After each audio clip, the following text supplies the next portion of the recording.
Hi guys, I'm Laura Gisborne and you are at 7 Secrets to Move Your Business from Surviving to Thriving.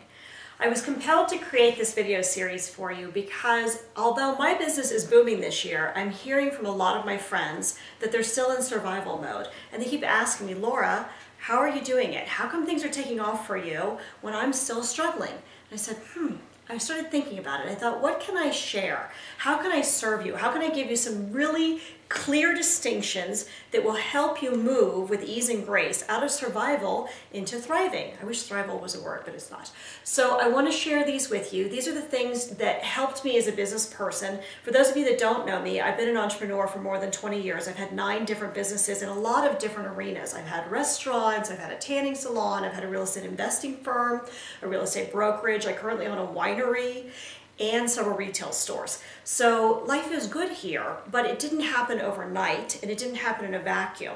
There are certain things that I did over the years and I honed my practice and I messed up and then I learned and I honed my practice and I keep doing that. So when I got into this work where I started leading other entrepreneurs to their greatness, part of that is really like how do you do it, Laura? How is it possible? What I want to tell you is that if you want a successful business, it starts with you personally. Okay, people always want the quick fix. They want to know, how do I make $1 million? And when they start working with me, we do a lot of personal work. So if you don't mind, I'm going to ask you to have an open mind and bear with me. Try this stuff on. You know, the great thing about learning new things is that if it doesn't work, you can always go back. Your old life is right there waiting for you. So this is what I teach. The first thing I want to share with you is what I like to call the power of 1 minute. The first talk that I ever did when I started speaking to people was called How You Spend Your Time is How You Spend Your Life. It wasn't sexy enough. They didn't get it. Okay? How about this? We're all born, we all die. Every day that you're alive, you're a little closer to the end. Hopefully, you can figure that out without a wake-up call. The wake-up call, comes from most people in one of 3 ways. I call them the 3 Ds. Somebody dies. Okay, somebody you love dies. All of a sudden you say, maybe I don't have forever. Somebody gets sick. Either yourself or a loved one gets a disease. It's not fun. But for some reason, we as human beings need these wake-up calls to start getting reality. For me, it came in the form of a divorce. I was married to a wonderful man who's the father of my children. Hard to talk about it, but you know, one day it wasn't happening anymore and he decided to move away. I was a single mom with 2 little kids. It was a struggle, guys. This is what I want to tell you. I started out as my first business at age 23. By the time I was 33, I was not in a good place. All right, I had made a lot of money. I lost everything. And what it caused me to do is to get really clear about what did I want the rest of my time to look like. I knew what I was doing that was successful in business, but guess what? I wasn't doing that in my personal life. I wasn't in alignment with what really mattered to me. That's when I started doing the discovery and said, hey, I only know what I know. I need help. I need to look outside of myself. I need to study. I need to learn from people who are wiser than I am, who have made successes of their lives. First thing I realized is that I was the big cheerleader for, I don't have time, I don't have time, I don't have time. We all have 24 hours in a day. How you're choosing to spend that is up to you. Okay, I understand there's a lot of things to be done. Listen, right now I'm running 4 companies. I get it. I have 2 teenagers at home and a wonderful marriage with a man who is higher and faster than I am. I'm the quiet one, if you can fathom what that's like in my house, okay? So what I do is I get really clear about what needs to get done every day. And I find that other successful people have this habit. It can be for you either making a list the night before you go to bed. What do I need to accomplish in the next morning? And then doing those things first. Do it right away. Like, get it knocked out, okay? Don't get on Facebook. Don't start checking email 25 times. I'm going to talk about this in one of the other secrets, but I want to just say, really get clear about how you're spending your time. And if you don't know how to do that, start writing down what you actually do every day. You know, it's like a diet for your calendar. All right, start writing down, I got up this morning, I went to the bathroom, I made a cup of coffee, I did this. Write it down and see how much time you spend on all those things. There's an abundance of time available for you, but you've got to get aware of how you're spending it first and foremost. Okay, that's the first secret. The second secret is making money is fun. Yay! All right, how much time do we spend struggling with making money? How much time do we spend making money the big end-all be-all? Let me tell you guys, I think I said this in the introduction video. I've been rich and I've been poor, and rich is more fun. Yay, okay? Making money is fun, and it also provides for you the freedom. If I gave you a pile of cash and you had that sitting on the table, it really wouldn't give you what you're looking for underneath. What you're looking for underneath is the freedom to do what you want to do and be with the people that you love. This is really what's underneath all of it, but we make money the culprit, okay? People say to me 2 reasons they can't have a life they love. I don't have time, and I don't have money, okay? This is the big excuse. What's underneath that, I promise you, I have not met one person that didn't have this as an actual truth for themselves. Someplace you don't know that it's possible, or you don't believe that you deserve it, okay?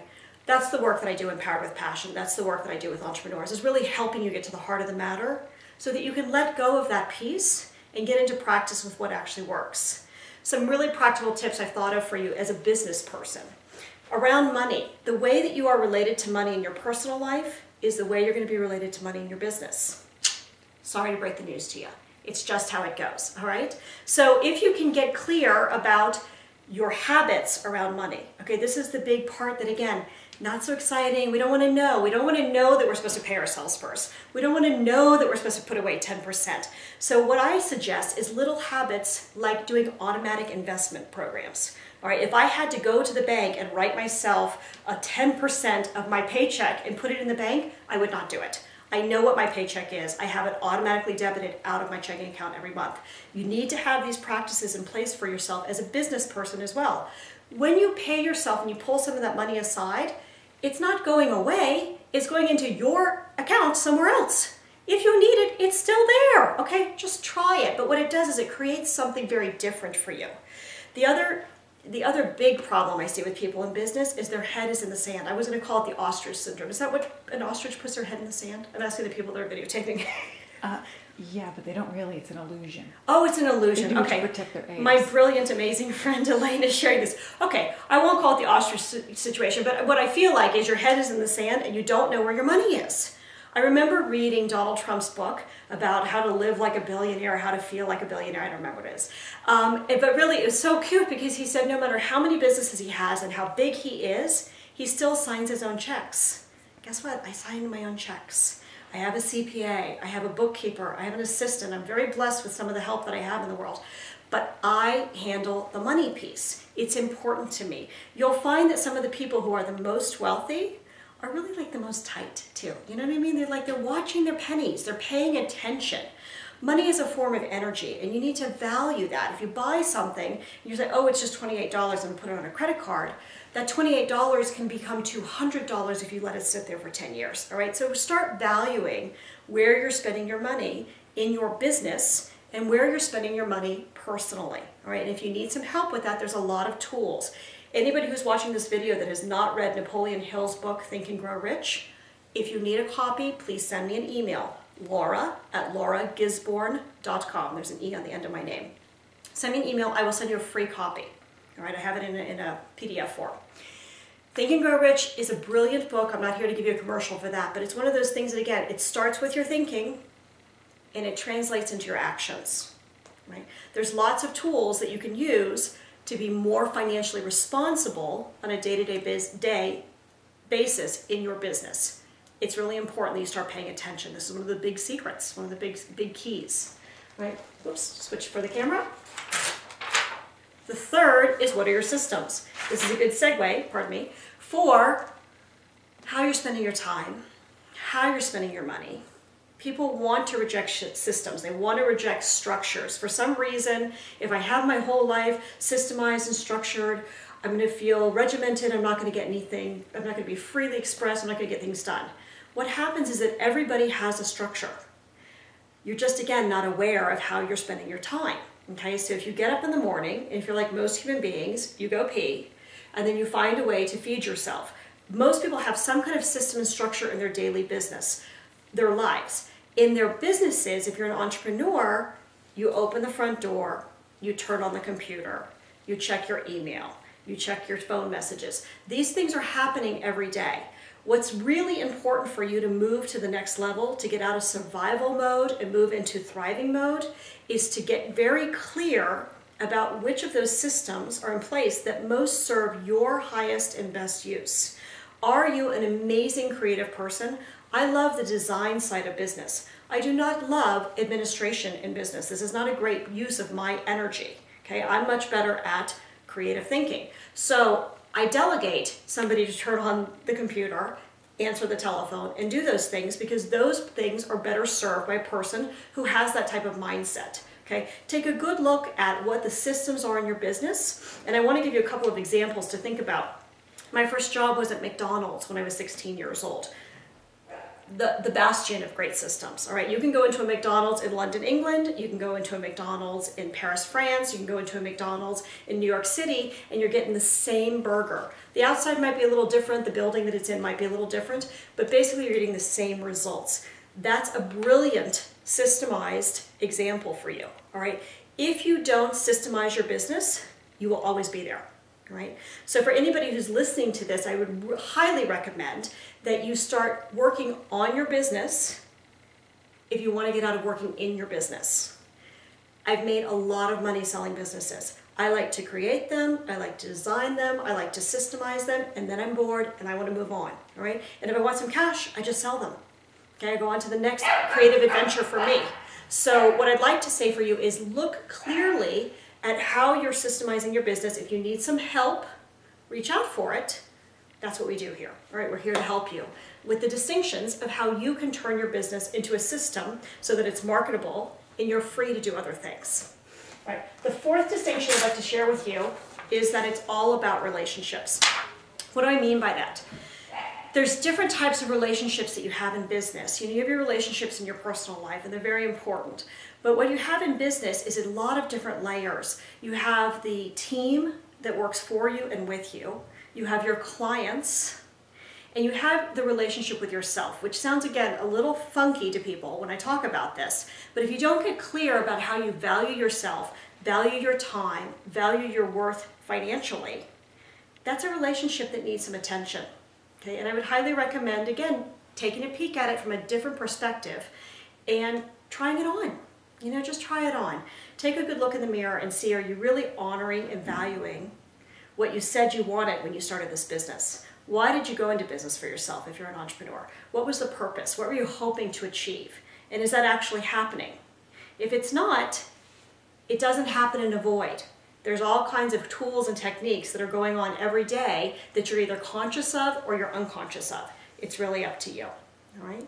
When you're working with people, there's a whole nother distinction we're going to get to. I think it might be 5, 6, or 7, I'm not sure which one, about the new experiential economy. But what I'd like to go back to with relationships is we are only as successful as the relationships we build with our clients.